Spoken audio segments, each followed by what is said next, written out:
Hello, my name is Jamie and I'm one of the volunteer coordinators with the Edmonton Folk Festival, and my heart is definitely on the hill this year, and I'll tell you a couple of the reasons why. I loved the Edmonton Folk Festival from the very first year I attended, which I also volunteered at. I love volunteering. But it wasn't until a couple years in that I understood just how special Edmonton was as a folk festival, and a big part of that is the hill. I remember that first year where I really understood the magic of the hill. I was down beside the main stage. I was watching Brandi Carlile perform. It was the first time I saw Brandi Carlile live, although I already loved her music.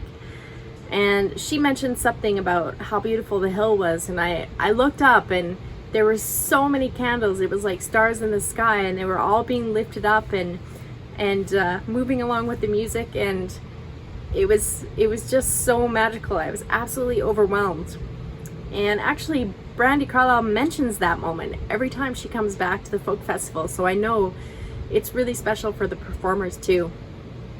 I can think of another time being up on the hill. I was listening to, or rather, we were waiting for Passenger and trying to figure out what was taking so long, and then finally we realized that he wanted everybody to be quiet, and we were all quiet by the time he came out and just wowed us with his solo show.